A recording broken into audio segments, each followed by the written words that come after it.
Shalom Abraha, quand je vous prouve, il vous protège, il vous donne la santé, la joie, la prospérité.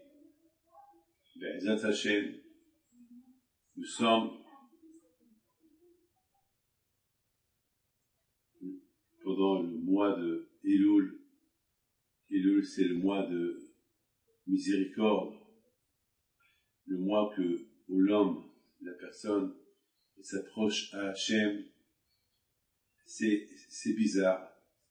Le mois d'Elul, il est tellement spécial que c'est la rencontre entre nous et Hashem pendant le mois d'Elul. Et bon Hashem que pendant ce mois d'Elul, il y a la Elula de mon père, la Shalom, de Rabbi Haïm Pinto, le 26 Elul. Il y a beaucoup de tzadikim, bon Hashem, que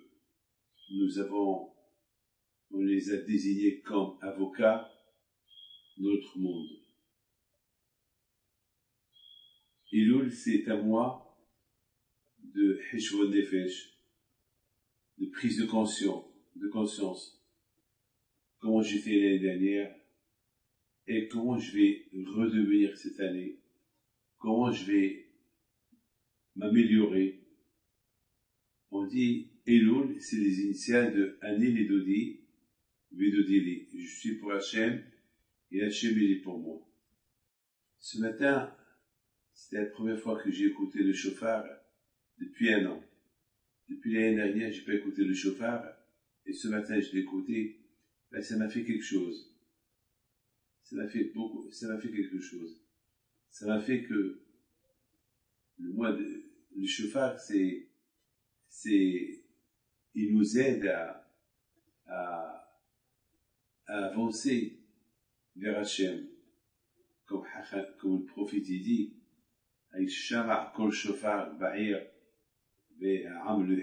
est-ce que lorsqu'on va sonner le shofar, on ne va pas avoir peur? C'est-à-dire quelque part le shofar il fait peur. Le fait d'entendre le shofar, c'est une spécialité, il fait peur le shofar. Mais Hashem, lorsque Mashiach il va venir, ben c'est avec le son du shofar qu'il va venir. Lorsque Hashem il a donné la Torah, ben c'est avec le son du shofar que la Torah a été donnée. Alors, c'est quelque part,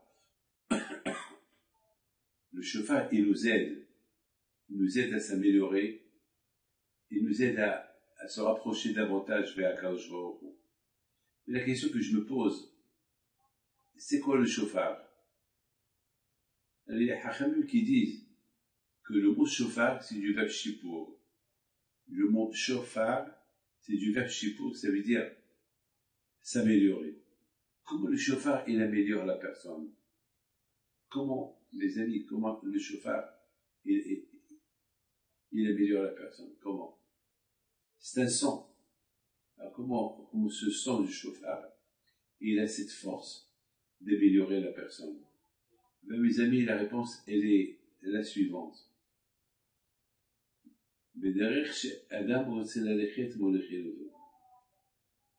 Au moment, selon la façon comment la personne il veut avancer, alors on va l'aider pour avancer. Hachem, il a fait à ce que le shofar, il améliore. C'est une xeratakatu. C'est quelque chose que personne ne peut savoir. C'est comme par exemple, on prend quelqu'un qui est malade, on lui donne un médicament, et le médicament, il va faire son effet. Eh ben, le shofar, c'est l'effet. Le shofar, c'est quelque chose. Le shofar, c'est quelque chose que Mina Shamaïm, qu'il fait son effet. C'est quoi? C'est Xeratakatu. C'est Hachem qui a décidé que le shofar, il fait son effet. Un effet entre l'homme et Hachem. Comment l'homme, il va s'approcher vers Akadosh Baruch Hu. Vous avez bien remarqué que le shofar, on ne le sonne pas toute l'année. Le shofar, on le sonne uniquement pendant les slihot, pendant à Rosh Hashanah, à Kippour, à la fin de Kippour. C'est tout. qu'Akadosh Baruch Hu il a fait? Est-ce que ces moments-là, c'est le moment de réflexion, c'est les moments de prise de conscience, c'est des moments qu'Hachem, il a voulu que ce soit comme ça. Dans la Hasidut, on dit que cette période, c'est Melech Vassali. Akadosh Baruch Hu, il sort de son palais, il sort de là-haut, et il se promène avec les gens. Il est là. Alors, il y a quelqu'un une fois j'ai dit ça à quelqu'un, il m'a posé une question, il m'a dit, Rabbi David, vous le voyez? Vous voyez Hachem? Vous dites que Hachem, le roi, on le sent, il est là. Est-ce que vous le sentez? Vous le voyez? J'ai dit le voir. Non, sentir, oui. Et c'est ça le secret du shofar. Le secret du shofar, c'est comme je vous ai dit tout à l'heure, comme un médicament. Et quand il a mal à la tête, on lui donne un Doliprane, et voilà, et ça fait son effet. Le shofar aussi, ça fait son effet. Quand il a fait que le shofar, il fait son effet. Que lorsqu'on le sent, l'homme se réveille. Heureusement qu'il y a ça. C'est Hachem qui a voulu que ce soit de cette façon-là. Il faut avoir l'aïmona à Akadosh Baruch Hu. Vous savez, je voudrais vous raconter une petite histoire. Il y avait une fois un monsieur, il avait 16 filles. 16 filles. Alors, vous savez, avoir des filles et les marier, c'est pas facile. Le poste est Baruch Hashem, chaque année, et Baruch Hashem, parfois, lorsqu'ils sont arrivés à l'âge de se marier, Baruch Hashem, il était heureux, il était content, et chaque fois, il disait, merci à Kadosh Baruch Hu. Lorsqu'il a marié la 16e fille, alors là, c'était Bnei Anara, alors il a réuni tout le monde pendant les Sheva Brachot, il a dit, je voudrais bien dire quelque chose. Permettez-moi de vous dire quelque chose. Alors, les gens, ils voulaient savoir ce qu'il veut dire. Il leur a dit, Baruch Hashem, j'ai marié tous mes 16 filles. Baruch Hashem. Il faut savoir que Hashem, il ne m'a pas aidé pour le mariage de mes enfants. Dès qu'il a dit cette phrase-là, oh là là, tout le monde était déçu. Comment il peut dire une phrase pareille? Hachem, il ne m'a pas aidé pour marier mes enfants. Tout le monde qui le regarde. Tout le monde. Alors il leur a dit, attendez, je crois que vous m'avez pas compris. Si je dis que le bon Dieu m'a aidé, ça veut dire que Hachem, il m'a aidé, parce que moi aussi j'ai fait quelque chose. Sachez que moi j'ai rien fait. C'est Hachem qui a tout fait. Pourquoi des fois lorsqu'on dit à quelqu'un, viens m'aider, c'est-à-dire, moi je mets mes mains, lui il m'aide. Mais lui il a dit que Hachem il m'a pas aidé. Hachem il a tout fait. C'est extraordinaire. C'est ça l'émona. L'émona à Akadosh Baruch Hu, ça veut dire que Hachem il nous aide à tout faire. Vous savez, il y avait quelqu'un, c'est une belle histoire que je vous, étant donné que nous sommes maintenant à la veille de l'Aïloula de mon père, Alav Shalom, il y avait quelqu'un qui m'a raconté qu'il a assisté à ce miracle que je vais vous raconter. Ça s'est passé à Essaouira avec ma sœur Denise. Le Shabbat, il est parti avec ses copines se promener. Elle était petite, peut-être elle avait 12 ans, 13 ans. Et puis, à un moment donné, ils se sont un peu éloignés et ils ont été agressés. Alors, ma sœur, elle a commencé à crier par le mérite de Rabbi Pinto. Vous savez, c'est comme ça qu'on a grandi. On a grandi de cette manière-là, on appelle, on évoque les tzadikim. Elle a commencé à appeler par le mérite de Rabbi Pinto. Et soudainement, il y avait quelqu'un qui l'approchait, quelqu'un qui venait sur un cheval, et tout de suite il a aidé ma sœur, et en plus il a arrêté le monsieur qui a voulu faire du mal à ma sœur. Il l'a arrêté. C'était un monsieur très costaud. Il l'a arrêté et il l'a pris au poste de commissariat. Et ce monsieur-là, il a dit à ma sœur, où tu habites?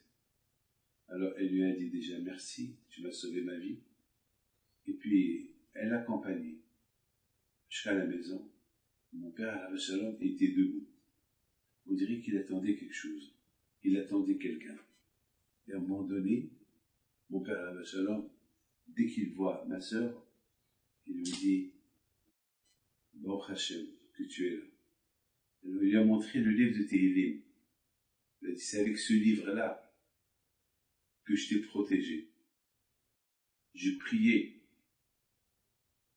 Et ce monsieur-là, on ne sait pas qui il était. À un moment donné, il a disparu. Et jusqu'à quelques années avant que mon père, il a quitté ce monde, on lui posait la question, mais c'est qui ce mystérieux, c'est qui cette personne-là qui a sauvé ma sœur et qui l'a amené jusqu'à la maison et qu'il a arrêté les deux voyous, mais qui est? Mon père simplement, il nous regardait, il disait, c'est le Tehillim qui l'a sauvé. C'est le Tehillim qui l'a sauvé. En Bretagne, le mois de Elul, c'est un mois que Béhémet, a priori, nos prières, ils devaient être très remarquables. Nos prières, ils devaient monter chez Akadosh Baruch Hu. Pourquoi le mois d'Elul, il est tellement différent que les autres mois? Et pourtant, il y a Nissan, il y a beaucoup des mois qui sont bénéfiques. Mais quelle est la raison pourquoi le mois d'Elul, il est très spécial? La spécialité du mois d'Elul, c'est Ani Lidodi Vidodili. Je suis pour Hachem et Hachem il est pour moi. Les amis, il faut savoir une chose. C'est une erreur de penser que le mois d'Elul est très spécial. Chez les tzadikim, les vrais tzadikim, chaque mois, c'est le mois d'Elul. C'est pas le mois d'Elul une fois dans l'année. Chaque mois, c'est le mois d'Elul. Ils voient que le mois d'Elul, c'est la copie du mois d'Elul, c'est chaque mois. Nissan, Sivan, Iyar, Tammuz, Av, et bien sûr Elul. Parce que c'est bête de venir et dire, je suis pour Hachem et Hachem il est pour moi uniquement le mois d'Elul. Ça veut dire quoi? Ça veut dire que pendant toute l'année, on n'est pas pour Hachem et Hachem n'est pas pour nous. C'est impossible. C'est impossible.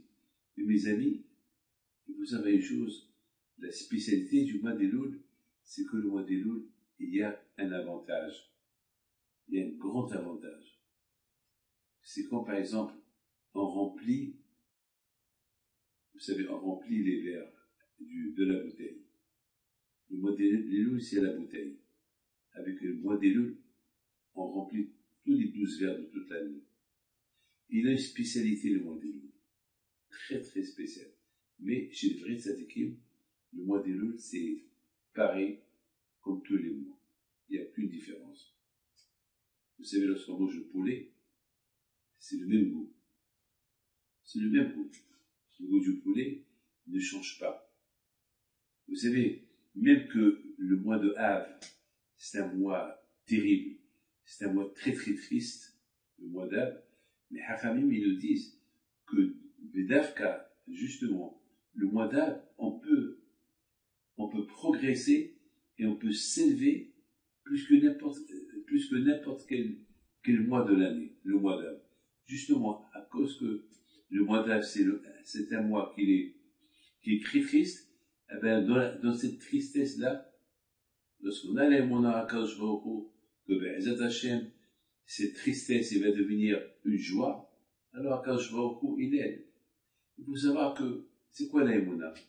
L'aïmouna, j'ai vu quelque chose de magnifique. J'ai vu, il y avait quelqu'un qui, malheureusement, il a dégringolé d'une montagne, et à un moment donné, il est tombé, et presque il est tombé dans un ravin, mais ce qui l'a empêché de tomber, c'était un arbre, une branche d'un arbre. Il s'est accroché. Mais le pauvre était entre la vie et la mort. Il a commencé à appeler à Kadosh Baruch Hu, Hachem, Hachem, aide-moi. Je peux pas bouger. Si je bouge, l'arbre, la branche va se casser, et là, je vais vers la mort. Kadosh Baruch Hu, aide-moi. Alors, il entend une voix. Il lui dit, tu veux que je t'aide? Alors, il dit, oui, je veux que tu m'aides. Alors, si tu veux que je t'aide, alors, enlève tes mains de la branche. Ne t'accroche pas à la branche. Il lui a dit, mais si je m'accroche pas à la branche, je vais tomber, je vais mourir. Il a dit, alors tu crois pas en moi. Si tu crois en moi, je t'ai dit, enlève tes mains de la branche, c'est moi qui va te sauver. La Bretagne, le mois d'Elul, c'est un mois c'est le mois qui fait tout le travail lui-même. Si on a les c'est le mois il fait son travail. Vous savez, mes amis, que mon père, Alav Shalom, il adorait deux personnalités. David Ameler et Moshe Rabbeinu. Il était trop proche.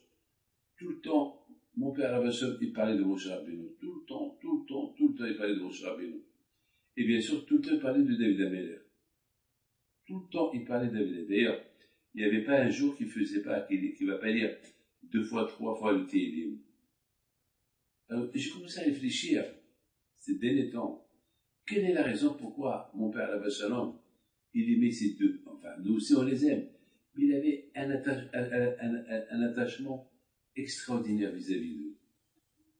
Mes amis, vous savez que lorsque les Bnei Israël, ils ont quitté l'Égypte, Moshe Rabbeinu Alav Shalom,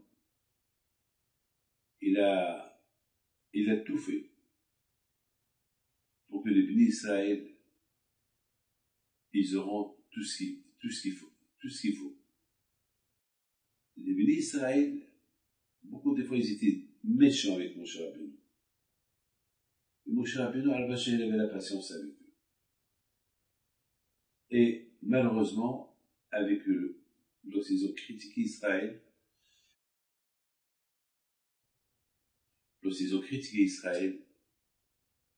quand je me l'a dit à Moshe Rabbeinu, je jure que à partir de 20 ans, jusqu'à pendant 40 ans, à partir de l'âge de 20 ans, personne ne va rentrer en Israël. Ils vont tous mourir dans le désert. Moshe Rabbeinu, Alav Shalom, il a tout fait pour essayer d'annuler cette Gézéra, mais il n'a pas réussi. Vous savez que Moshe Rabbeinu dit qu'il a dit à Hachem, s'il te plaît, Akadosh Baruch Hu, aide-moi à rentrer en Israël. Et Akadosh Baruch Hu, il a dit, écoute-moi, tu as un choix. Si tu rentres en Israël, les gens qui ont critiqué Israël, ils ne vont pas ressusciter. Même l'autre Mashiach, il va venir. Mais maintenant, si toi tu ne rentres pas en Israël, alors ils vont ressusciter. Maintenant, ils n'ont pas Gan Eden, mais lorsque Mashiach va venir, ils auront Gan Eden. Moshe Rabbeinu, qu'il aimait tellement Akadosh Baruch Hu, qu'il aimait tellement Am Israël, et qu'il aimait tellement vivre, il a fait à ce que il a donné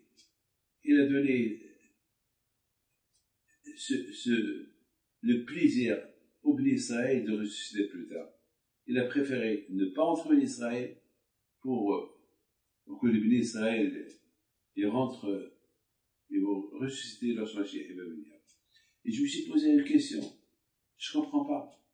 Moshe, tu aimes vivre, tu voulais rentrer en Israël. Rentre. Non, Moshe Rabbeinu, il a préféré ne pas rentrer en Israël, mourir dans le désert comme tous les Juifs, et ne pas rentrer en Israël jusqu'à que, en Israël, le Mashiach va venir, ils vont ressusciter pour rentrer. C'est bizarre. Alors vous savez que David Amelech aussi. David Amelech, Adam Arishon, il lui a donné 70 ans de sa vie. Et Abraham, Yitzhak et Yaakov, ils lui ont donné 70 ans de sa vie. Donc, a priori, il devait vivre 140 ans, David Amelech. Mais là aussi, David Amelech, Akadosh Baruch Hu lui a dit, si tu construis le temple,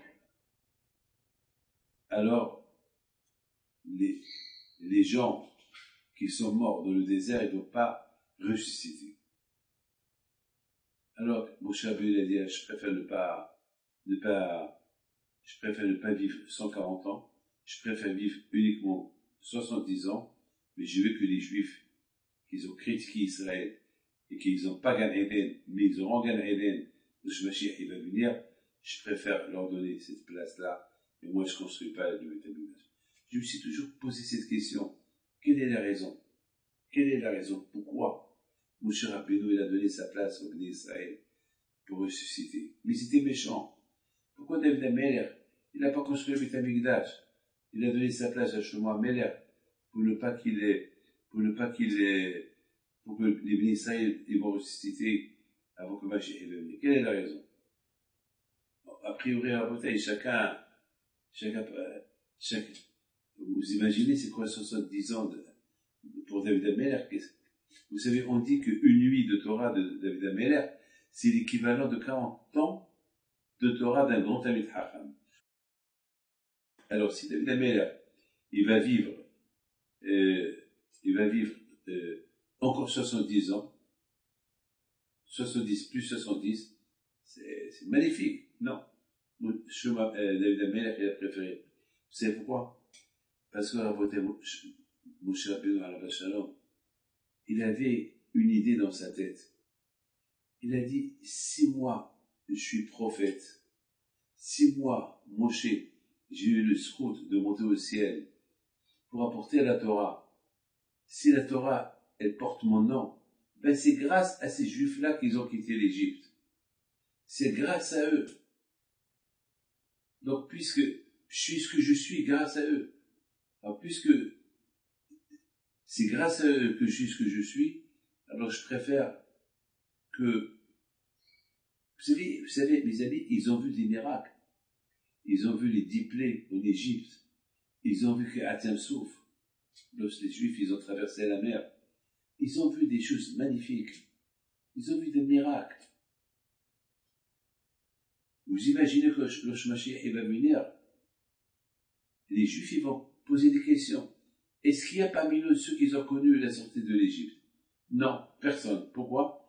Parce que tous ces gens-là, ils ne vont pas ressusciter. Donc c'est un coup fatal. Donc mon cher Rabbeinu a dit, je préfère que je ne rentre pas en Israël.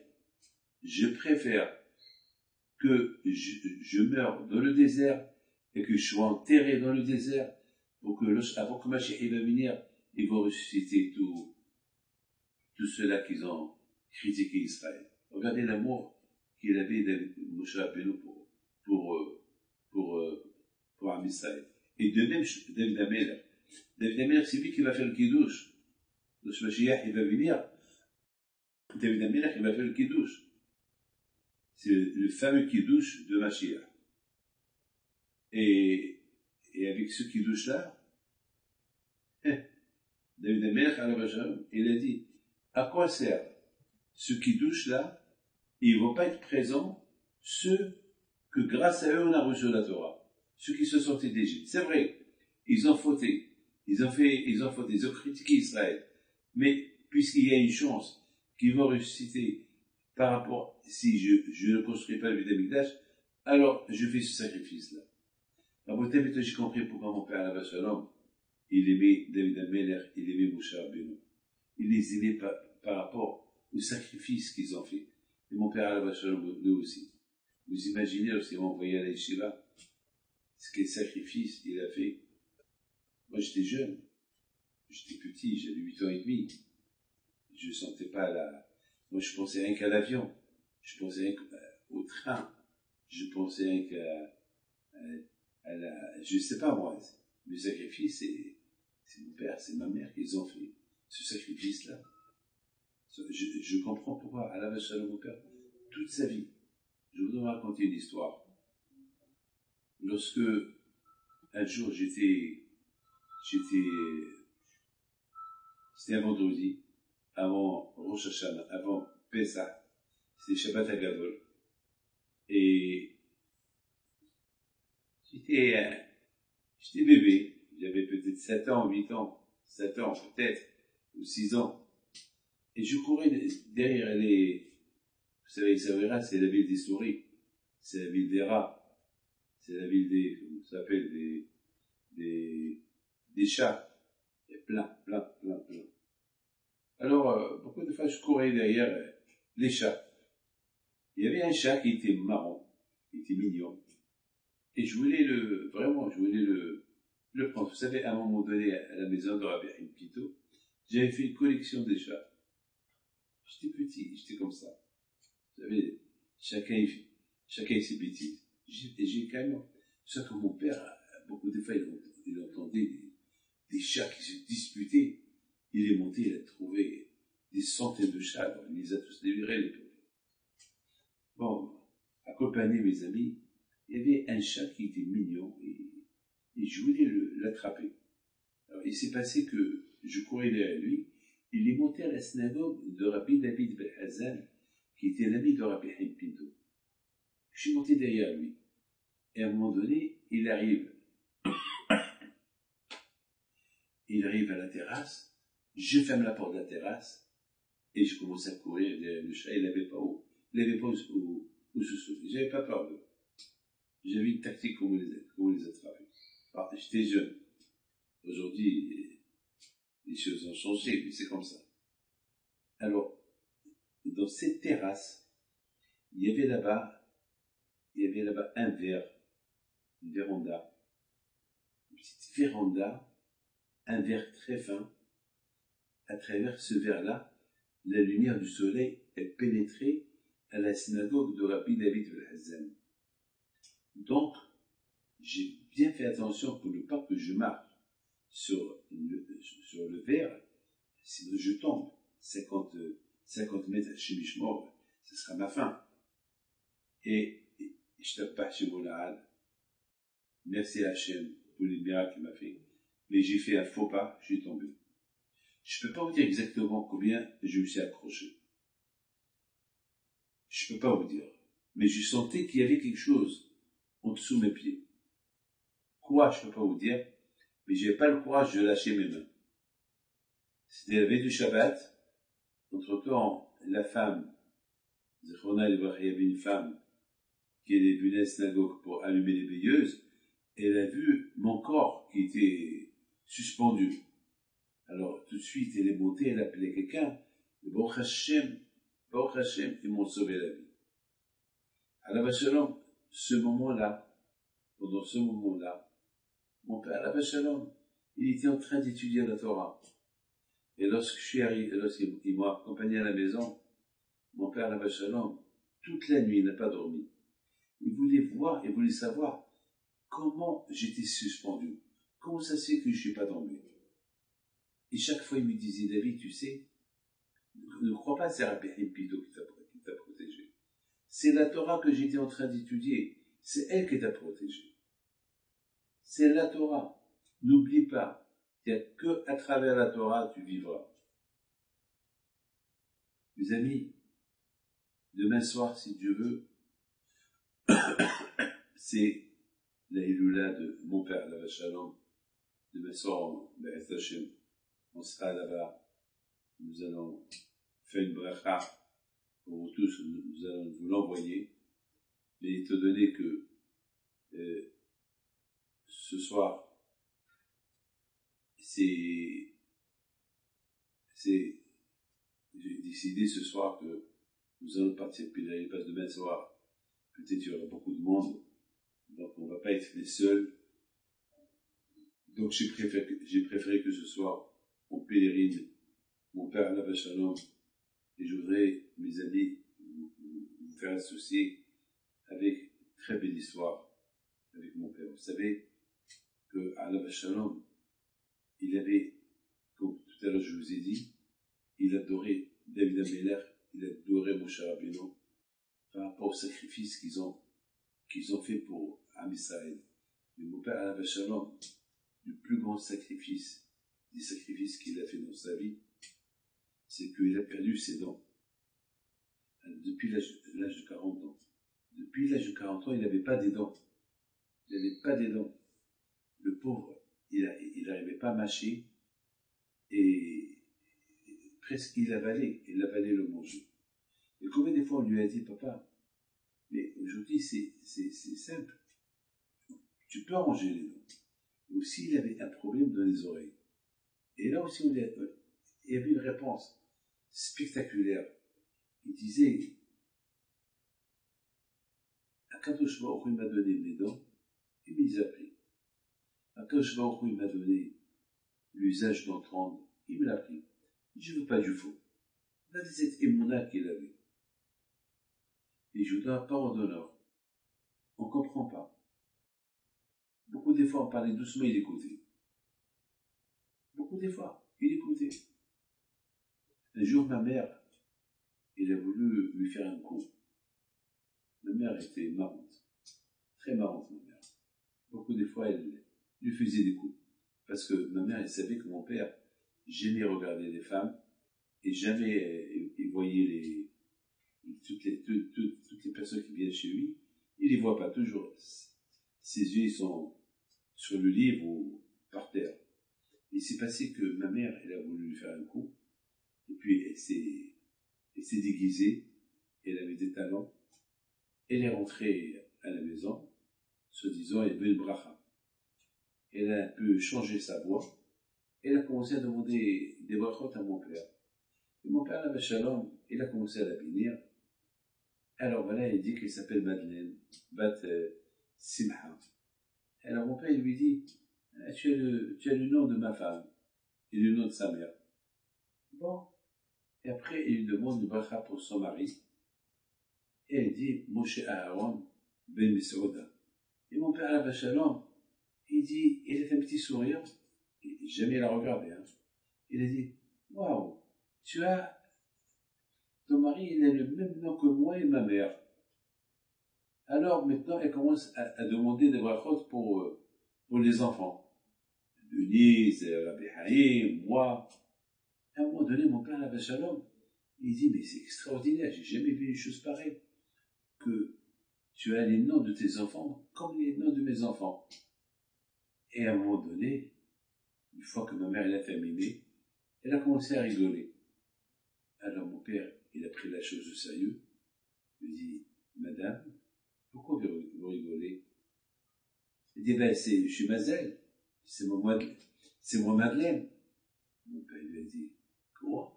C'est toi? Ben oui, je suis ta femme. Alors, Shalom, mon père, il n'a pas pris ça à la rigolade, c'est trop sérieux. Il a dit à ma mère, écoutez la réponse qu'il a dit à ma mère. La prochaine fois, ne fais pas ça. Tu t'imagines si je t'aurais regardé? Il a dit alors, et si tu m'aurais regardé, je suis ta femme. Alors mon père, Alav Shalom, il lui dit, c'est vrai, tu es ma femme. Mais pendant le moment que j'étais en train de te faire la bracha, de ma tête, tu n'étais pas ma femme, tu étais une autre. Regardez mes amis, c'est ça la Kedusha. Donc vous voyez que chez Tzadikim, toute l'année c'est le mois d'Elul chez eux. Parce que c'est quoi le mois d'Elul? Le mois d'Elul c'est je suis pour Hachem, Hachem il est pour moi. Le mois d'Elul c'est on couronne Hachem. Adonai Melech, Adonai Malach, Adonai Bloch Lavaïd. On le couronne. Très bien. Mais tout le temps on le couronne. Maintenant on va partir chez mon père. Alors, bien sûr, on le couronne. C'est super. Mais les tzadikim, ils le couronnent tout le temps. Tout le temps, ils le couronnent. Voilà, Botaï, voilà mes amis, vous êtes chez mon père. Alors, je voudrais vous dire quelque chose, une spécialité de la tombe de mon père. Vous savez que cette tombe de mon père, c'est Rabbi Haïm, mon frère, qui l'a construite. Elle est faite d'une manière que même les Kohanim, ils peuvent rentrer dedans. Vous avez compris? En général, les Kohanim, ils n'ont pas le droit de rentrer dans les cimetières. En général, les Kohanim, ils n'ont pas le droit de rentrer et de toucher les tombes.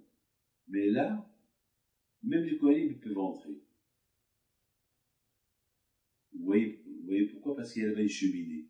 Vous voyez cette cheminée-là? C'est cette cheminée-là qu'elle fait d'une manière que la tombe, il y a des ouvertures et que le Kohen, il ne peut pas devenir impur en touchant la tombe. Sur ce stade, d'ailleurs, cette tombe, elle est énorme, elle est très très grande. Elle prend une dimension de presque 5 mètres de long et 3 mètres de... Je sais pas, regardez comment elle est. C'est magnifique. Je voudrais vous dire, mes amis, une très belle histoire que je vais vous raconter sur mon père Alav Shalom. Une fois, je devais voyager et mon père, il m'a dit, David, tu voyages pas ce soir, c'est l'Aïloula de Rabbi Pinto. Et moi, je devais prendre l'avion ce soir là-bas. Et je dis, papa, je suis obligé de voyager. Il m'a dit, quoi, tu fais pas kavod à ton grand-père? Un jour, tu vas faire l'Aïloula, ton grand-père, et tu lui fais pas kavod. Bon, finalement, j'ai dit à mon père, je peux pas attendre, je suis obligé de rentrer. Et bon, il m'a dit, tu vas regretter. Tu vas avoir la peur de ta vie. Alors, j'ai vu mon père, je lui ai dit, papa, quoi, tu m'insultes? Il m'a dit, non, je t'insulte pas, Shalom, mais tu vas avoir la peur de ta vie, c'est tout. Ça sera comme une punition, parce que tu fais pas kavod de ton grand-père. Alors, j'ai commencé à réfléchir, quelle peur de ma vie je vais avoir.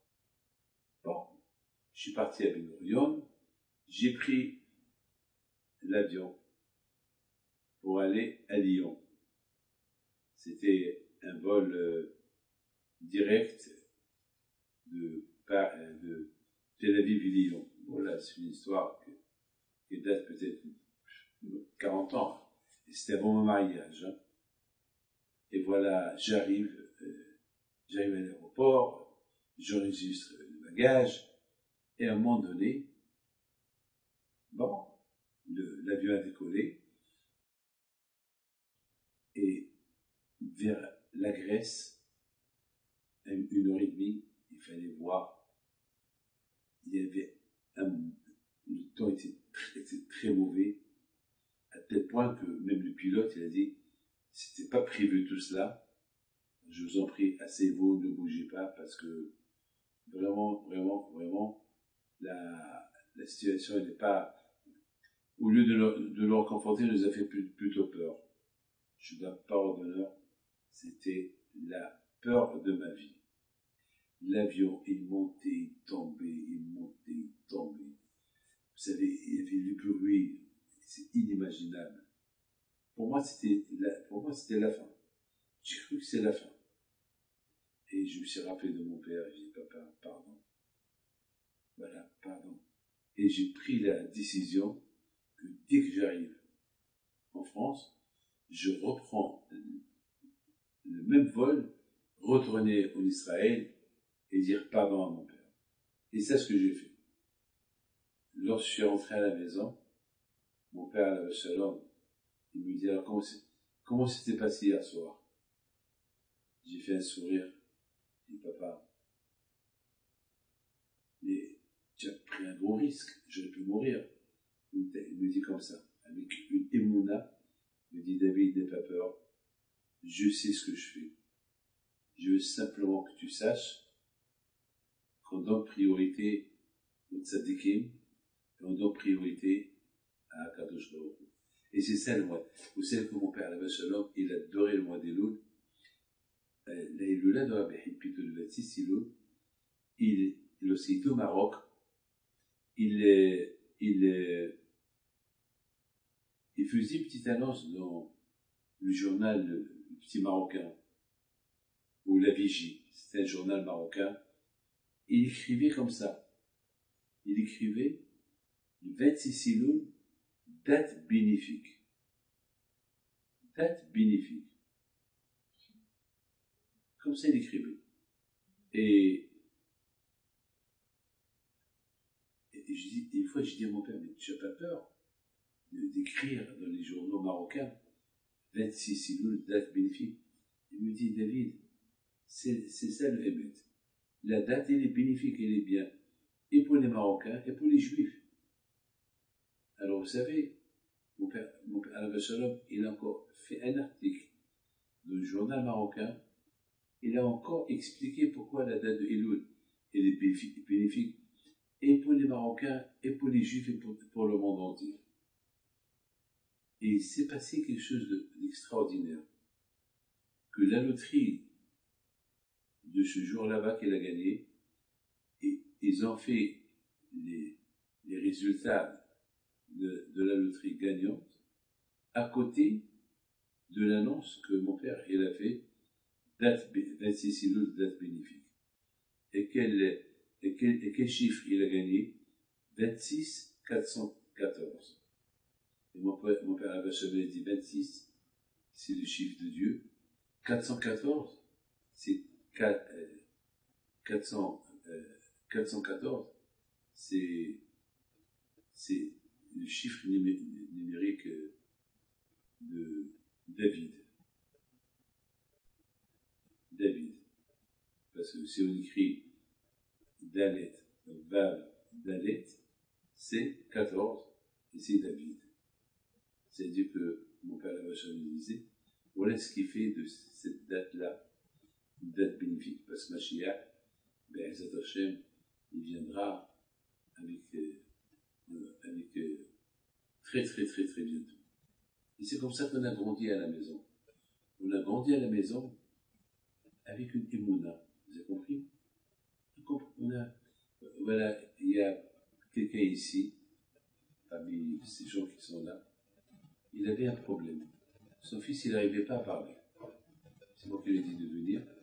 Il a perdu la parole. Et, disons, il ne parlait pas. Et il a pris 40 jours. Et le dernier jour, il a porté son fils. Il a dit à son fils, après, son fils avait 10 ans. 10 ans, il n'a pas parlé. Il a dit à son fils, Tagid Abba, Tagid Abba, Tagid Abba, Bisrot, Rabbi Moshe Aaron Pinto, Tagid Abba. Et à un moment donné, devant tout le monde, il a dit Abba. Et Baruch Hashem, il parle. C'est des miracles. C'est l'Emouna. Il y avait quelqu'un qui est venu chez mon père. Mon père lui a dit, tu vas aller me faire des courses chez Shlomo Weizmann. Et le monsieur, il dit à mon père, mais Moshe, je ne connais pas, c'est qui ce Shlomo Weizmann? Il dit, écoute-moi, tu as une bicyclette? Il lui dit, j'ai une bicyclette. Il dit, prends ta bicyclette et va au Merkaz Aleph, et là où comment ça s'appelle,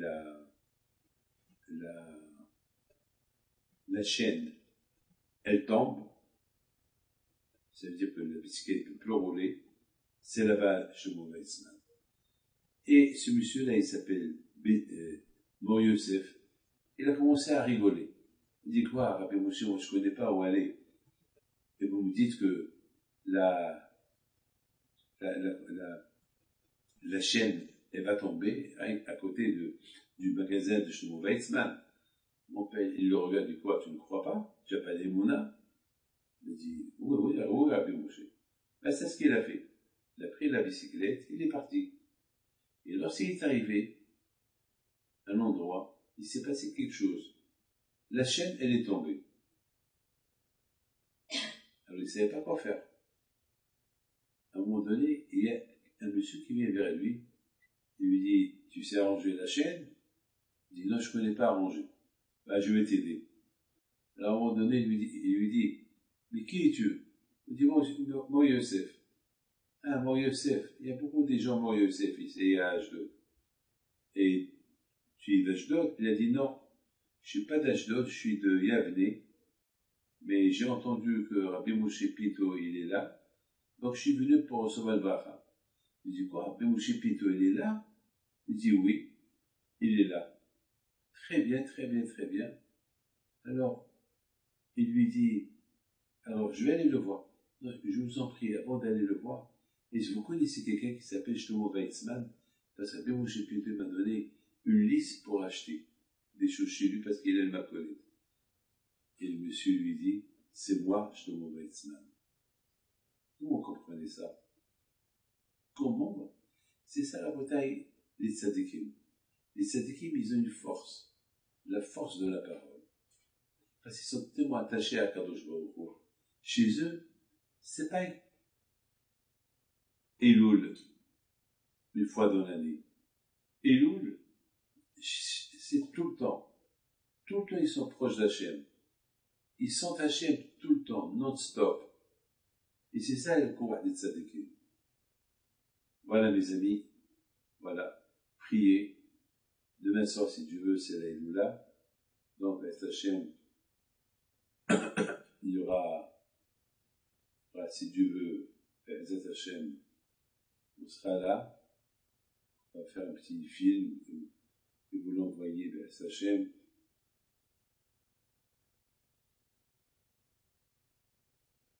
Pour être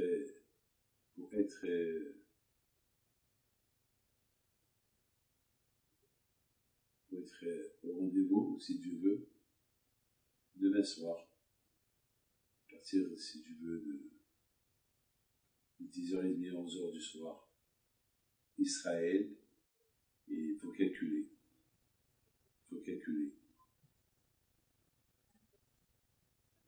שלמה לא תסענה להרים עיני ובאיזה אזור של ג'ויס. אל יתן המותרים לך על הדיוק שמך. הנה אלוהינו ולאישן שמי ישראל נשור על ישראל. ומה בשמש הכיכר והלילה אדוני ישמור את התורה. ישמור את נפשך. אדוני ישמור צדקך ולך. דמת שיח גדול זמוזו שמילים חמים וכן. איפה נתן סנדלת ועזרה. הוגים שעתו לך מילים חמסונים. כי תשבות עם משולו נשור. לחם וכנו אלוהים אלוהים ואחרים לראות ובארץ הארץ לראות ובארץ מצוות של שבת טוב להודות על זה משך יגיד לו כעזרה ואמון התחבר על עצמם מה גדלו מעצך אדוני ועולם כמו שמשך סיסו וביישום Qu'il Khadonai, qu'il y ait une étoile de Baltan, de Chetel. Zadikatama et Fakis, de Suzel. Il y a son bordel, mais là, vous devez. La Bishadonai, aux États-Unis, côté autour. Nation et Rotterdam, nation et autres. J'aimerais bien me dire, voilà, mes amis. Je vous envoie une fois chez les mains. Vous m'excusez si j'étais un peu, j'ai pas été, je suis pas très bien en forme ce soir.